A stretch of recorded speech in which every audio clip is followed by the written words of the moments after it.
What's up, guys? It is Gray, aka the Cog and I feel tiny this episode. Look at how small I am. Wow, that's a weird thing to say. So this is the thumbnail. Yeah, I got it this time. Like this is the this is the thumbnail this time. I'll get it eventually. So we're talking about RWBY again. Yeah, more RWBY. This is actually a really good episode, to be honest. This is a good one. Obviously, the thumbnail is just a joke. We'll get into it. We will get into it. Let's see what happens when we do this. Okay, so if you enjoyed RWBY, make sure you subscribe for more RWBY content because we do it when the show's out. We talk about it every week. This episode was really good, actually. So it starts off with Robin, Crow in the prison cell. We get some really edgy dialogue from Crow, how he's like, "No, I don't have anyone to offset the fact that my semblance is really dumb."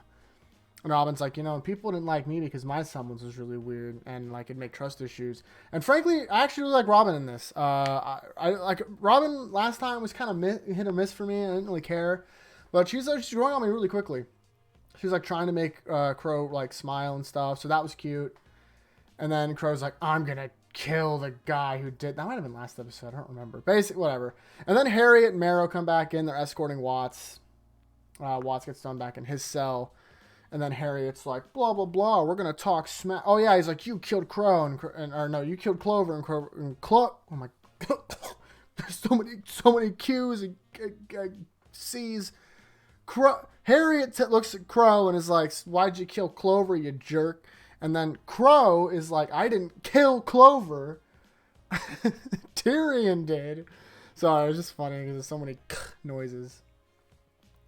And then Robin's like, "If you come in here, you can tell if he's like, I was there. You can see if I'm lying or not." And then Harriet's like, "Oh, we're in there. I'm going to beat you up." And Robin's like, "Do it, loser. You got destroyed last time you fought." And she's like, "Why I ain't on it?" And then Marrow's like, "Harriet, what are you doing? Stop talking to the prisoners. Let's get out of here." And then she like storms. Dude, I hate Harriet. I hope she gets destroyed somehow. I freaking hate Harriet. She sucks so bad. But anyway. And then Marrow like gives him a passing glance. He's definitely going to turn. It's like the most obvious thing in the world. But we got a really cute interaction between Crow and Robin. So hopefully they get out soon because that would be fun. And now we're going to move on to the action scene of the episode. So we cut to our boys and girl. Our Team B, which if you don't know is Yang's team. Yang, Oscar, Ren, and Jean. They are chasing the Hound. I just think we're calling it the Hound. The Hound has Oscar in his mouth, and they're chasing it. As you can see in this picture that I so valiantly screenshotted, this is a they were chasing it and Crow, Jesus, Ren. So it's like it's 1 a.m. I'm really tired, so I apologize for all the hoopla going on. But Ren attached himself to the Hound, and he's like getting ping-ponged around. He's getting wrecked. The Hound roars and summons a bunch of Grim, which is a new ability. The Hound is just getting more and more OP all the time. They're chasing it. Jean loses his motorbike. He hops on Yang's. Jean makes a ramp with one of those like energy shields that he throws. But unfortunately, there's a cliff, and Yang and Jean are about to fall off, but Ren let go to save them. And that's the end of that scene, I believe, for now, if I'm not mistaken. Yeah, okay. Briefly, we cut back to Team A, which is everyone else. Excuse me. And we get a scene where Weiss goes home and Whitley opens the door. I love Whitley. I don't know if I've talked about this on this channel. I just think Whitley's a super entertaining character. I love characters that are like, "Oh no," you know what I mean? I think they're great. Plus, Whitley's just like not important at all. But he's funny. I think he's fun. And Weiss is like, "Get out of here. Go to your room." And Whitley's like, "Oh, Mom locked herself in the closet. Like, it's all your fault." And Whitley storms up. I'm going to be honest. I still feel like Weiss and Winter are way too hard on Whitley considering they left him in an abusive household by himself. But clearly it's not that serious. You know what I mean? Like, clearly it's not played up that seriously. At least for Whitley. I kind of feel like for the mom it got played up pretty seriously. But for Whitley, it's just a gag. So maybe one day we'll see that. Probably not. Yeah, so they're staying there, and all the house staff quit because their dad got arrested for some pretty serious charges. So, you know. And then briefly, we got a very, very little bit with Blake and Ruby actually talked, which was crazy. I was like, dude, I don't even know. Ruby shouldn't even know who Blake is. But they did talk, and then Ruby's like, I'm worried about my sister. And then Blake's like, she's fine. She'll answer if you call her. And then Ruby's like, but I did try to call her. And I think it's a pretty good Ruby impression, personally. And she shows her, like, scroll, and it's dialing, and it's not picking up. Obviously, they don't know that because they're, like, in the wilderness, in a tundra with no service. So that's why they're not picking up. But, you know. And that is a parallel that I'm going to talk about later because something else happens, but that's not super important to right now. Speaking of the tundra, we cut back and we get more. So before we get more Angry Ren, and the way that this sets up is they're all like trudging along. Their oars are getting lower because they're in the cold. And as you know, well, maybe you don't know, Aura protects someone from inclement weather for only so long before eventually their aura gives out and then they would freeze to death. Ideally, obviously they're not like in the most well equipped to be in like cold. But basically, Ren is, like, zoning. He's, like, just you know, he's doing the, like, angsty, like, he's not really talking. And she's like, hey, how far from the outpost? And Ren's like, I don't know.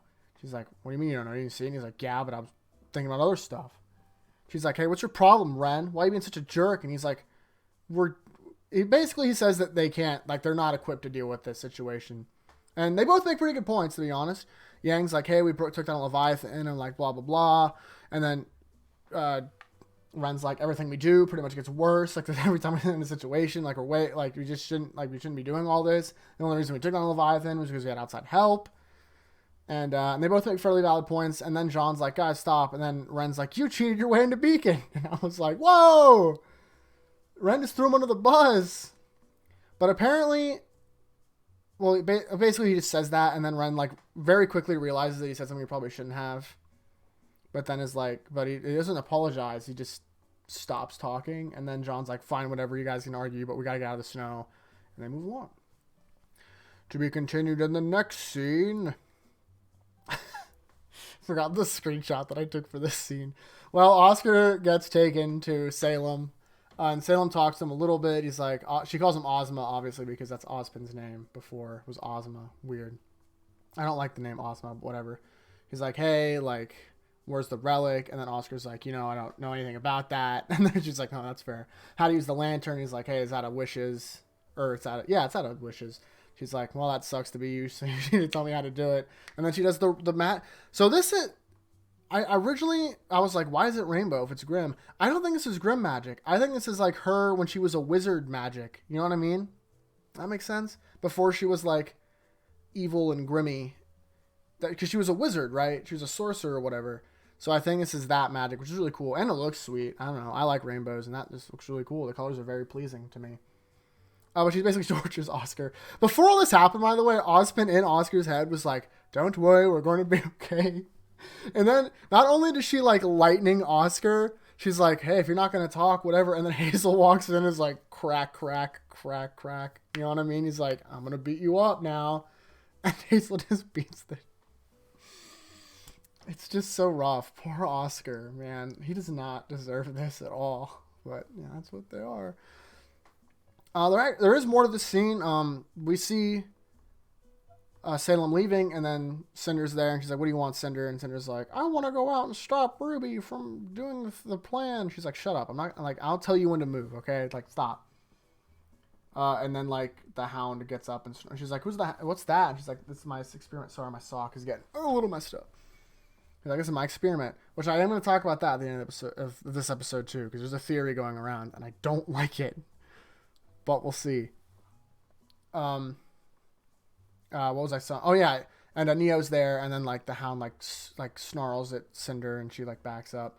And someone mentioned in the Reddit that it was like, whoa, Cinder's scared of Grimm all the time, and like maybe Cinder is developing a fear of Grimm because of what's happening to her body, which would be kind of interesting. But that's pretty much all that is.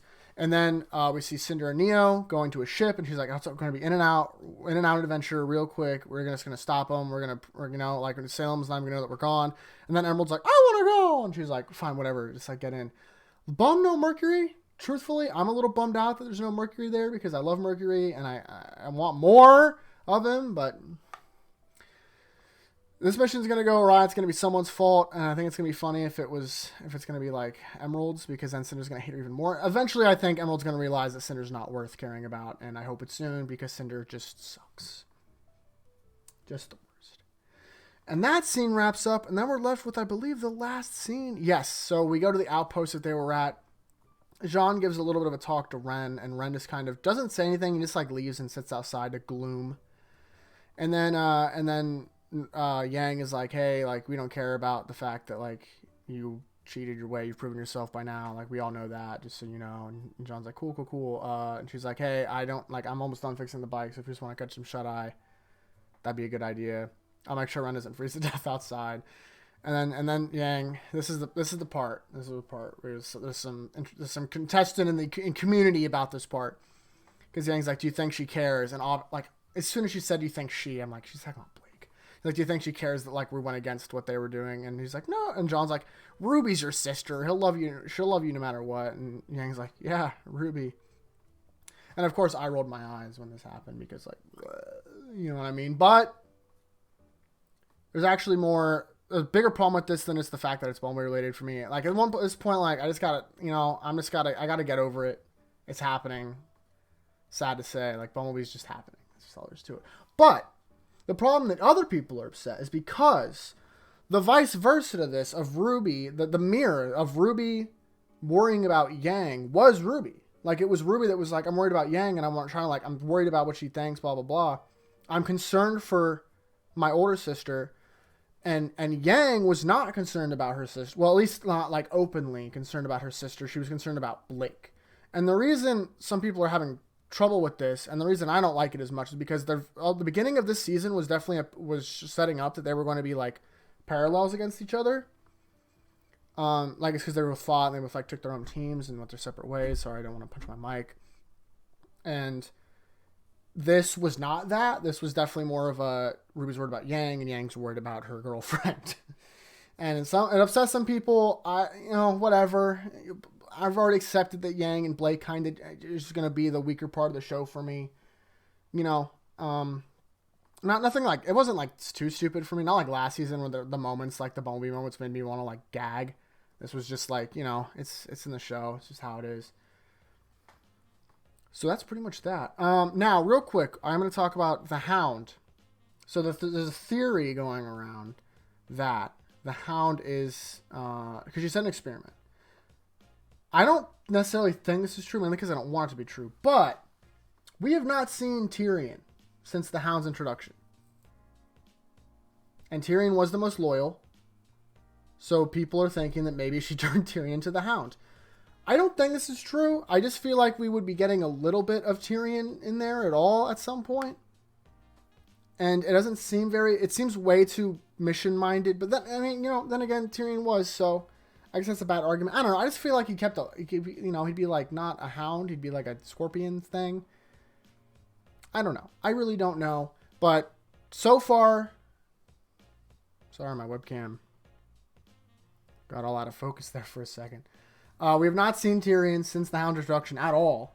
To be fair, I don't think we've seen Mercury either. I could be mistaken on that. Don't quote me on it, but I'm pretty confident we haven't seen Mercury either. So what if it's Mercury? That'd bum me out. The reason I don't want it to be that, really any of those characters, is because I like those characters. And the villains really can't afford to be losing any more people now that Adam, Torchwick, like, those guys are gone. We still have the ratio to heroes. It's a little skewed now because Ironwood's a joined up an antagonist, just not Salem's antagonist. He's his own antagonist. But before Ironwood joined the antagonist side, the heroes greatly outweighed the villains. And it still is so far for a little bit. Hopefully, we see Tyrion at some point, because he's like one of my favorite characters because he's so entertaining to watch and he's cool, and I love scorpions and I love crazy characters. I'd be really, really disappointed if Tyrion was done that way. You know what I mean? But if it is what it is. You know what I mean? It just is what it is. That's all I could say. I'd be bummed about it. I'd be actually, I'd be really bummed about it. But yeah, that's all there is to that. Anyway, I think that does it for me. Predictions real quick. I'm hoping that the teams meet up again soon. I don't know how they would do that quite yet. I do think that Team B is going to go back. I don't know how long it'll take Team A to get back. Hopefully soon, because I just want to see Ren's reaction to Nora, because it's just going to send Ren into a freaking frenzy. They lost Oscar. The tensions are going to be high, and I love that kind of drama. So, like, I think pretty soon, Robin? Why did I forget? I just talked about, whatever. Robin and Crow are going to break out at some point because of something, and that's going to be interesting. Cinder and Neo are on their way to try and stop Ruby from doing Enmity Arena, so that'll be a thing. I do think that mission's not going to work out. Whether it's Neo or Emerald, I think someone's going to mess it up, and then they're going to have to, like, leave, and then Salem's going to see that they brought him back, and it's going to be bad. It's going to be a bad time for them. But I'm excited. Honestly, I might have been kind of negative. I didn't try to be, and I don't know if I was seeing negative. This actually was a really good episode overall. Like, the best of the season so far, and they just keep getting better. So, like, that's exciting to me. And I can only hope that next episode's even better. So, yeah, this has been a long video. If you're still here, thank you so much for watching. I really appreciate it. Leave a like. I know I haven't done Bleach. I've been so busy with school. Because it's wrapping up. It's like a week. 2 weeks, a week. 1 to 2 weeks left. So I've been like, I literally worked my shift, got off work, did nothing but do homework, scarfed down pizza, and then I recorded this video. So that's what's going on with me. Once school's out, I do want to catch up on Bleach. I really apologize for the huge delay that's happening. My Hero has a super hype chapter coming out, which I will talk about tomorrow, probably tomorrow night, because I don't know when I'm going to be able to record it otherwise. Thank you all so much for watching. I greatly appreciate it. Subscribe if you want more. I will see all of you next time.